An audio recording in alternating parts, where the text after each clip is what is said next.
Hello.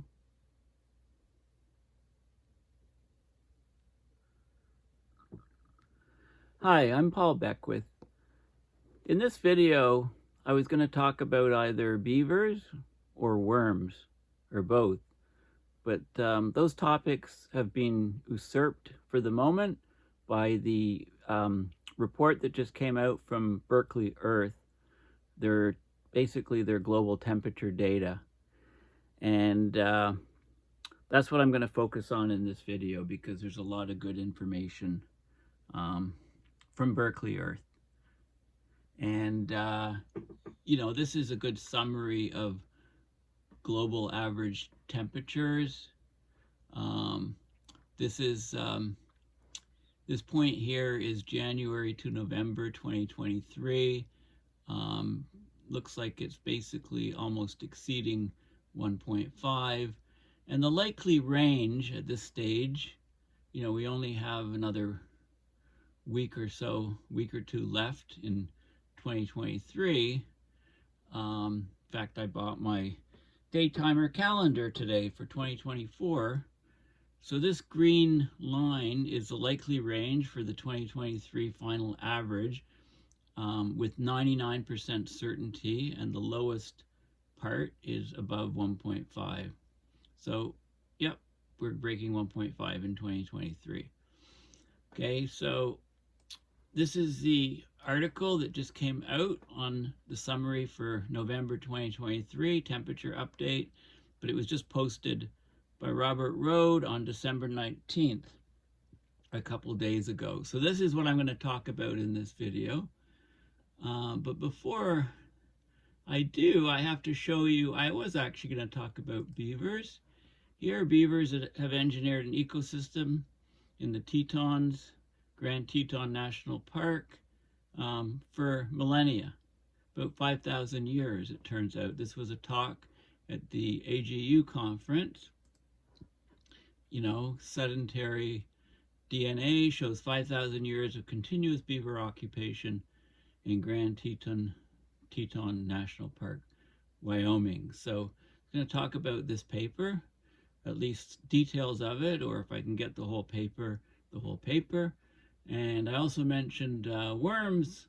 Worms are very important because they gobble quartz in the soils, and they rapidly increase the weathering process of Earth's soils. So here your basic earthworm. They gobble up the quartz grains and then poo them out, and those quartz grains help break down their food. But this is a way that they're weathered, and it's a big deal what they do. They have a huge influence.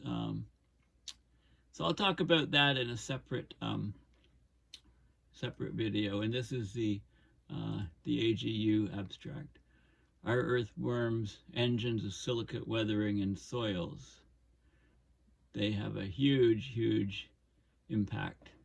So beavers and worms, I definitely are topics on my mind, which I'll be discussing soon. But let's talk about temperature here instead at the moment. Okay, so globally, November 2023 was the warmest November since records began in 1850.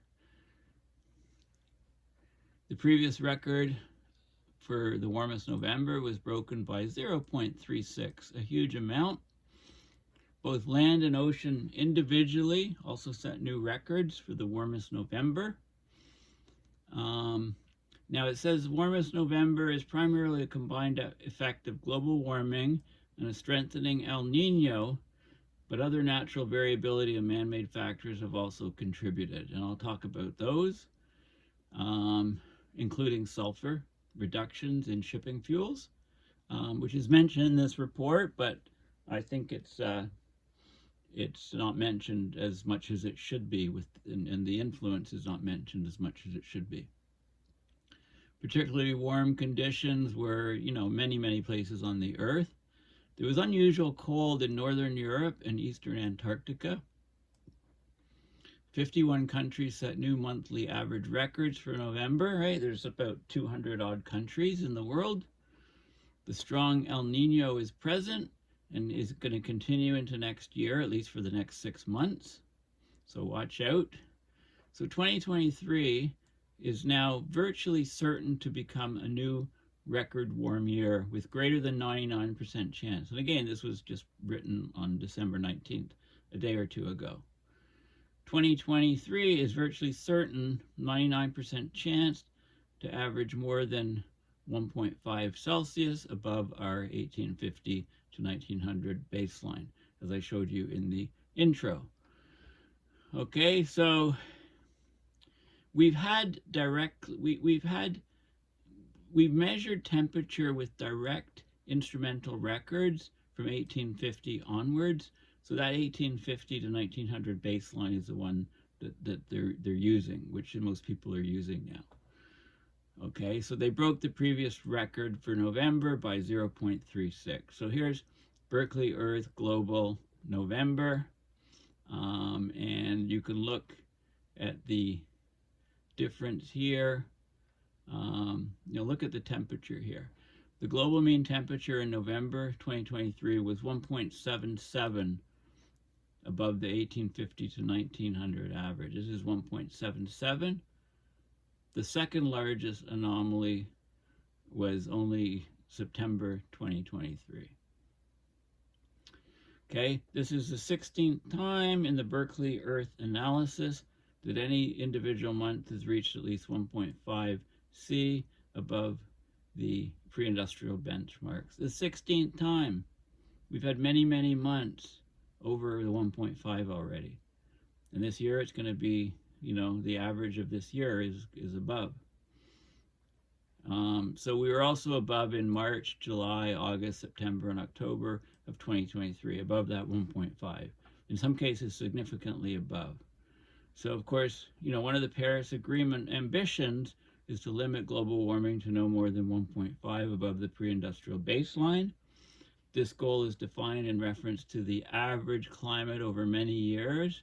It's fuzzy. They don't really state, and if you ask policymakers, they don't really know. Some people now are saying a moving average of 10 years. So, to pass a moving average of 10 years over 1.5, we probably have to wait about 3 years, I'm guessing. 3 or 4 years, because the warming is accelerating quite fast. Okay. Anyway, this we're basically at 1.5. 1.5 is not alive. 1.5 is dead. If we talk about the long-term average, we're going to exceed 1.5 with a long-term average, it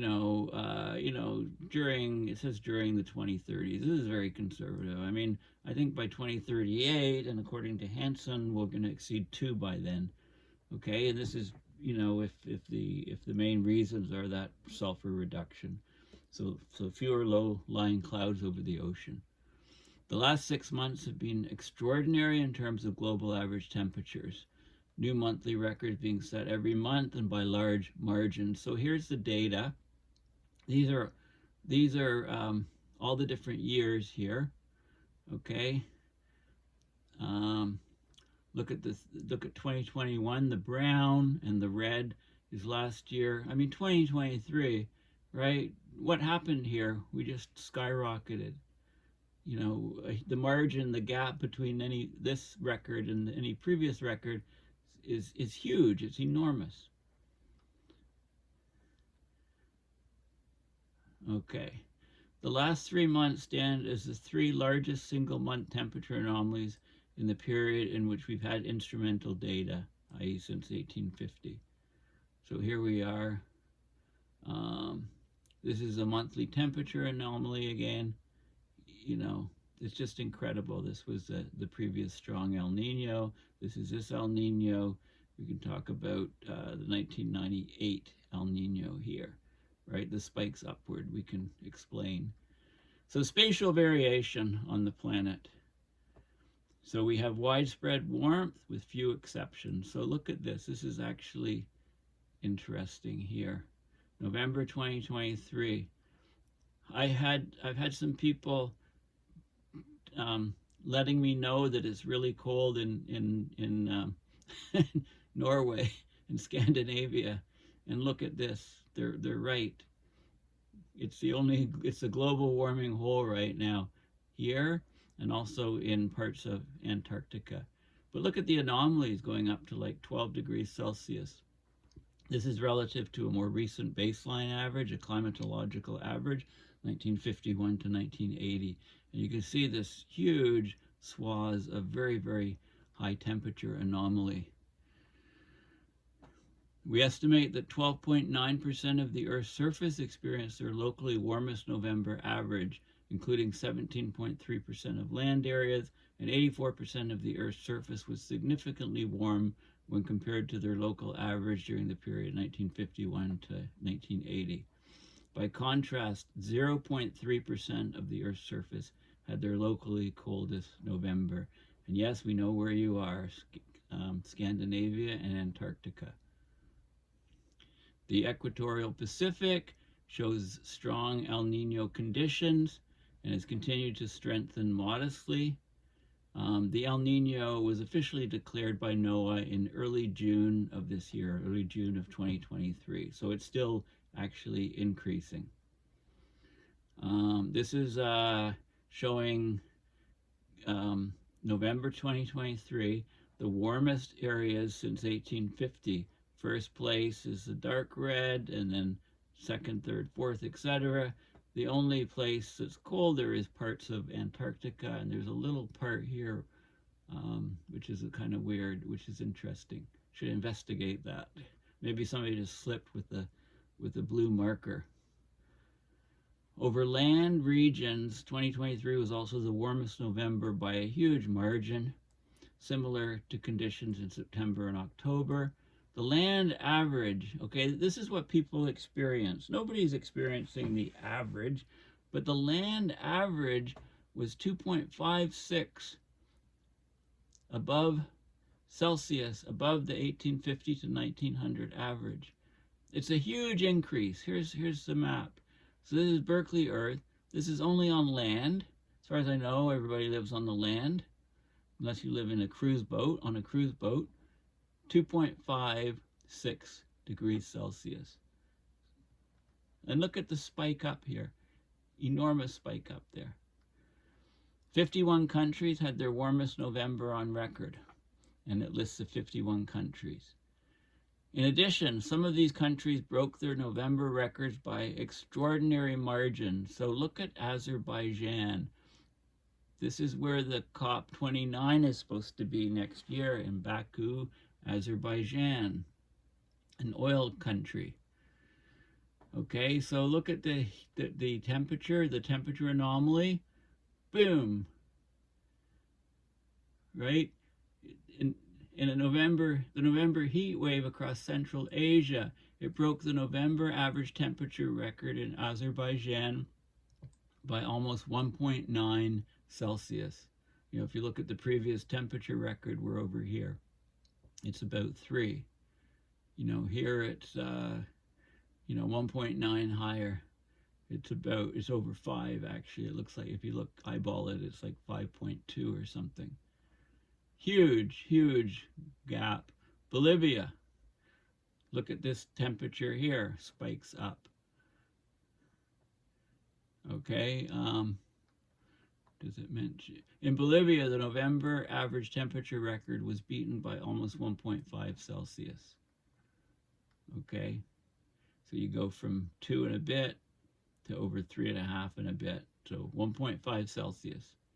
So some countries were exceptionally warm. Many were warmer, broke their new records, but some of them were just, eye-poppingly warm. Azerbaijan and Bolivia. Okay, the oceans. November 2023 was the warmest November in the ocean average, recorded as 1.19 above the 1850 to 1900 average, like 1.19 above the average. The ocean temperature anomaly for November is modestly lower than July, August, and September. Okay, but these anomalies are huge. I mean, again, a spike up. This is the ocean only. And this is another image of, this is ocean only for November, just the month of November. And this is ocean only for the year, I believe. Okay, again, huge spike, very, very warm temperatures. Okay, now seasonal changes, September to November. The last 3 months have been extraordinarily warm. There's all those people flying to COP28, 100,000 people. We're 70, 80, 90, I think 100,000 registered. I don't know if they all showed up. The El Niño associated warming developed somewhat early and was joined by independent warming in the North Atlantic, warmth in South America and Asia. So not only did we have the largest September to November temperature anomaly ever observed, but it's the largest deviation in the long-term trend in at least 100 years. So here's where we go. Look at this. If you take the average of September, October, November for 2023, and for all the years going back, here's where we are. Massive, massive spike high. And, this is 1.5. This is like 1.8 or something. Okay. And if you look September to November at the warmest areas, of course, the map gets larger. The only area cold, even Scandinavia here is, it's not blue here in this case for the September to November average. Antarctica still is in this one region. Okay. In total, 19% of the Earth's surface had a September to November average temperature that was the warmest ever observed. And this includes 32% of the land surface. So if you happen to live on the land, it's been a scorcher for you this fall. So the causes of recent warmth, and I like the way that they put this. Okay, I've talked about Hansen and the reduction of sulfurs, and that's mentioned here, but it's not thought to be the largest impact, and this is where it differs a bit from Hansen. I'd put my money on Hansen. Okay, so the record warmth of the last few months, according to Berkeley Earth, is due to a transition from La Niña to El Niño in the Pacific. Remember, we had La Niña for 3 years. We've had El Niño since, for, a lot of this year, half a year at least. So it's a form of natural variability, the ENSO cycle. There's short-term swings in global temperature. It's whether heat is coming out of the ocean or going into the ocean. And this short-term variability occurs with a background of longer-term man-made and natural changes. Okay, so man-made global warming, well, women are doing it too. Don't want to be sexist here. Has been raising the Earth's temperature by about 0.19 degrees Celsius per decade. Now, you'll know that number. Actually, Hansen is arguing 0.18, so they're actually having it a bit higher. This is up to 2010. They don't separate it up to 2010 and after 2010. Okay, they really should. They should confirm or try to refute Hansen's work. So that's my biggest beef with this otherwise excellent Berkeley Earth article. So this warming is it's the accumulation of greenhouse gases in the atmosphere, mostly carbon dioxide, which is the primary factor for long-term warming. But there's other factors. Global warming doesn't explain short-term spikes and fluctuations in Earth's average temperature. The main reason for such spikes is internal variability in the distribution of heat and circulation of the oceans and atmosphere. The largest and most well-known form of short-term internal variability is the ENSO, the El Niño-La Niña cycle originating in the Pacific. Of course, during the El Niño, global average temperatures are higher because heat is coming out of the oceans. It's the opposite in the La Niña. And we had 3 years of La Niña, and we've come into the El Niño this year. We set record highs for global average temperature in, of course, El Nino years. So the El Nino officially began in June after a multiple year period, 3 years of La Nina. The rapid transition from a moderately strong La Nina to the current El Nino has played a large role in the warming this year. So these are the factors that they see. So man-made global warming increasing, El Nino fluctuation, right? La Nina for 3 years coming out of it to the El Nino. The solar cycle, warming, cooling. We're in a warming phase. This adds to the warming a little bit. The Hunga Tonga eruption, this is the underwater volcano, which I did a separate video on. If you haven't watched that video, go back a couple weeks and have a look at it, because this eruption was fascinating. It actually injected huge amounts of water vapor into the stratosphere. In fact, about 15% of what is typically in the stratosphere was put up there. 15% of what's normally there, the whole thing globally, was put in just above this volcano over a few days with this eruption. So that water vapor in the stratosphere could actually cause some warming, because it traps long-wave radiation that's trying to leave the Earth. I'm glad they have marine fuel pollution reduction. So varies regionally, much larger in major shipping areas. Okay, they show a blip here. This is global temperature impact that they're showing. Okay, in the last 10 years. Okay, this is the 0.19. This is large spikes, solar cycle. So the scale is good. This is plus or minus, you know, like small effects, but 0.1 or something. They're showing high uncertainty. You know, how much? I mean, this is an artist's conception. Could be much higher.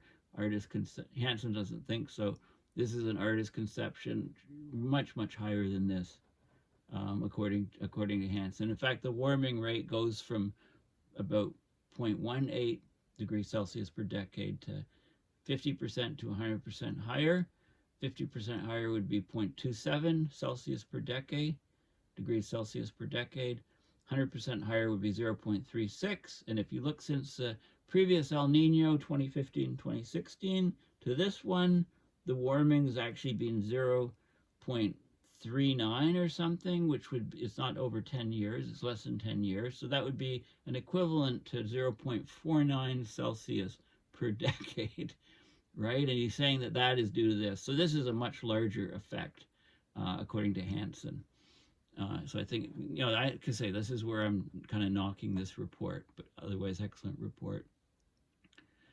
The northern hemisphere portion of the Atlantic Ocean, the last 6 months have been not only record warm in the region, but also the largest deviation from trend on record. If this change were entirely natural, the year-to-year warming spike in the North Atlantic would be at least a one-in-a-century event. Warm anomalies in the Atlantic are likely to be a combination of natural variability and man-made regional warming due to the new marine shipping regulations that abruptly reduce sulfate aerosol pollution in the region. So they do talk about that, but that's seems to be affecting the whole planet, not just the North Atlantic. The global dimming effect is a real Faustian bargain. I think in a few years, the IMO will have to put some sulfur back in their fuels, because they've inadvertently caused this rapid, enormous, huge acceleration in global warming. They should have known better, and they should listen to Hansen. Although he doesn't advocate that, I'm doing it myself here. I think that's, you know, within a few years they're going to be doing that. So the North Atlantic temperatures in June to November, the anomaly. I mean, look at this. It's like this curve this is abrupt change. You know, it's like half a degree. Look, it was 1 year, half a degree in 1 year. It's just unbelievable. What do we mean by the North Atlantic? It's the northern hemisphere portions of the Atlantic Ocean. It excludes the Caribbean Sea, Gulf of Mexico, and Labrador Sea. Okay, now the El Nino outlook. In November 2023 saw a further modest strengthening of the new El Nino that began in June. So the winds, the westerly winds um, from the west, pushing the warm water closer, has increased the El Nino moderately. And this is the model predictions, the most current model predictions for where it's going to go next. So you can look at the time frame. Here we are right now, October. Well, this is October, November, December. This was, I don't know when this was done. Well, it says November, but it says October, the observations, predictions in November. So there's quite a spread.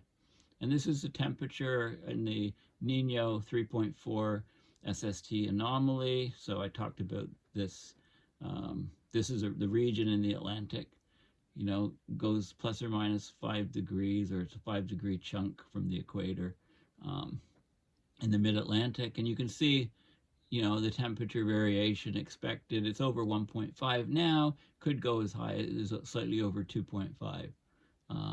There's a widespread of uncertainty there. This is the probabilities of the, ENSO probabilities, the percent chance of being, so here we, and these, by the way, this is October, November, December, December, January. So I want to show, these projections show this, as long as you're over 0.5, you're in an El Nino, and this is January, February.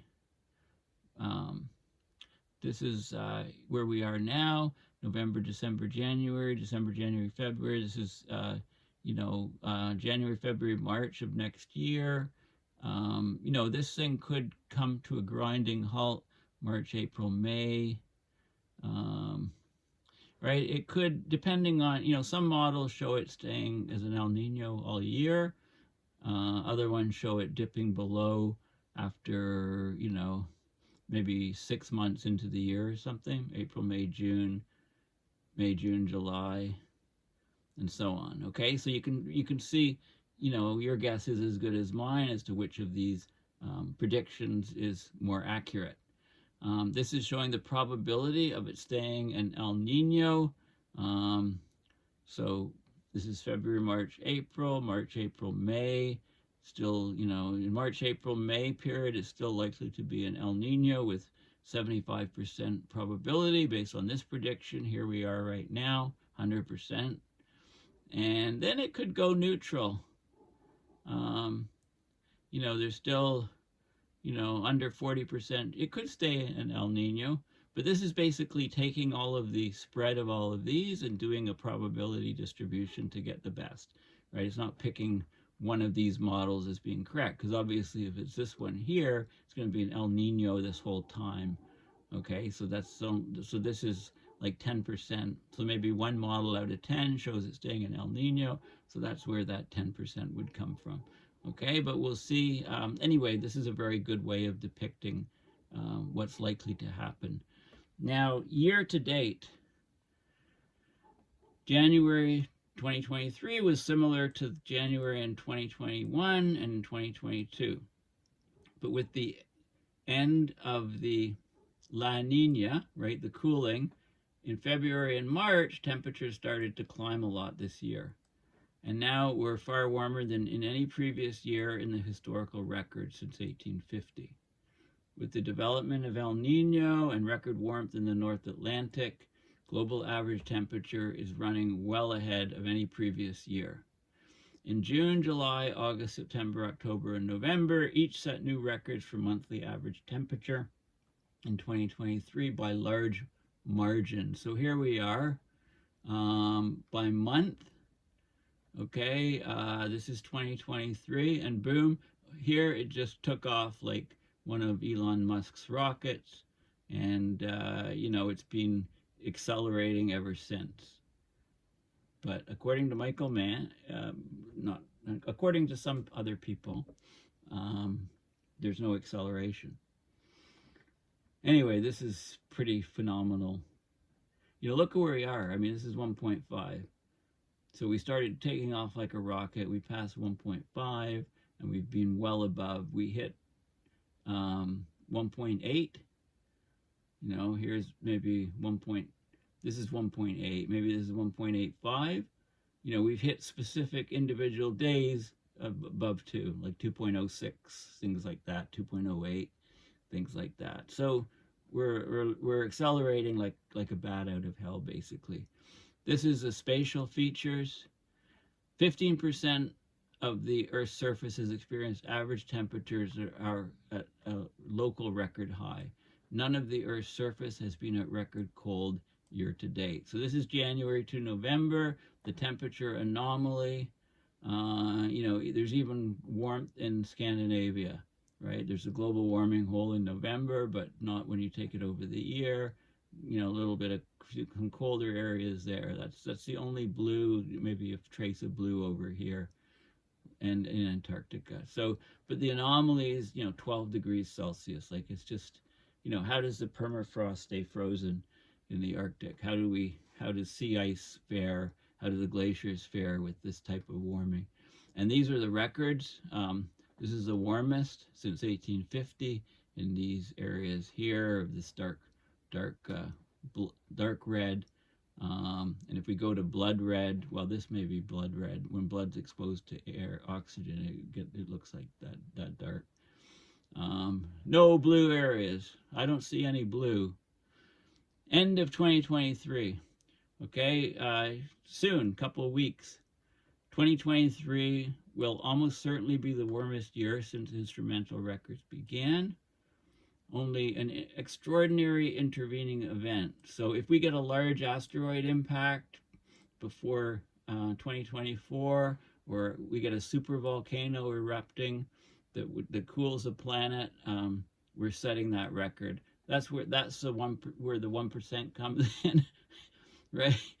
So this is the annual average with 95% confidence interval. The blue lines, the January to November 2023 is this dot here, right? The lower part of it isn't quite 1.5, but it's been warm so far in December. That brings up this is what the best projection is for the likely range above 1.5.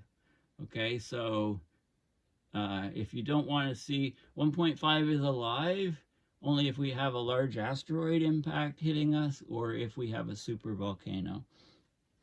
That's a good line. I wish I'd come. Yeah. 1.5 is alive, as long as I'll have to tweet it out, unless we have a large asteroid impact or there's a supervolcano eruption. Okay. Interestingly, the surprising warmth over recent months and the strong El Niño, it's raised the estimates for the final 2023 annual average. So there's a 99% chance that we have an annual average temperature anomaly more than 1.5 Celsius above the 1850 to 1900 average. Guess what the probability was at the start of 2023? The likelihood of 1.5 C annual average this year, it was estimated at 1% at the beginning of 2023. So we've had a little bit of a shift here. This forecast has shifted so greatly, which is underscoring the extraordinary progression of 2023 warmth, far exceeding expectations. This is incredible. Though the IPCC has set a goal to limit global warming to no more than 1.5, it must be noted that this goal refers to the long-term average temperature. They've only started talking about that. And policymakers and governments and people, they would have no idea. They couldn't tell you this. A few months or a single year warmer than 1.5 doesn't automatically mean that the goal has been exceeded, but breaching 1.5 this year emphasizes how little time remains to meet this target. Right? The long-term average is going to zip past 1.5. This is during the 2030s, but I've calculated it to be in the next 3 or 4 years, 2027, something like that. in the 2030s, we're going to, late 2030s, we're going to be passing 2 degrees. Okay. We should note that there's small differences among groups in our assessment of long-term climate change. By a small margin, Berkeley Earth's estimate of the 1850 to 1900 reference period is colder than most other groups. As a result, our estimate of the change since the pre-industrial period is modestly larger. So if 2023 exceeds 1.5 this year, it's likely to do so only by a small amount, about 0. It's going to be about 1.55 or something. I think 1.53, 1.54, something like that. So the differences between different groups analyzing the long-term temperatures are likely to become important. Some groups will report 2023 as slightly above 1.5, while others will report it slightly below. Okay, and there is some more information from Zeke Hosfather on discussion of the likely outcomes. So this is showing the data sets from 5 primary groups. And there was a 6th one, but they're not doing the predictions anymore. It was a grad student friend of mine who has moved on to other things. Robert Way, who's at Queen's University now. Okay, so we get the 5 different groups, and there's some little variation, but the variation seems to be more 100 years ago than it is now. All of the curves are kind of lining up here. Again, this is relative to the 1981 to 2010 average. It's just illustrated here to show the difference between the 5 different modeling groups. Now, as Hansen has pointed out, there is a lag between the development of an El Niño and its maximum impact on global temperatures. So the year after the year that the El Niño starts is when you get most of the warming effect, as Hansen has clearly pointed out in a number of graphs in his articles. So the El Niño effect in next year will be even larger than it was this year. It's common for the second year of an El Niño to be warmer than the first year. Whether that ultimately holds true in 2024 may still depend on other factors, such as whether the North Atlantic also remains very warm or settles to a more normal temperature during 2024. Okay, so this is, critical information. If you think it's getting warmer and warmer and hotter out there, and you're wondering where all the snow is for your winter, etc., then this clearly explains why. If you happen to be in Scandinavia, you're enjoying colder than expected temperatures. Okay, so thanks for listening. Please consider going to my website, paulbeckwith.net, and donating to my PayPal to support my research and videos. And I'm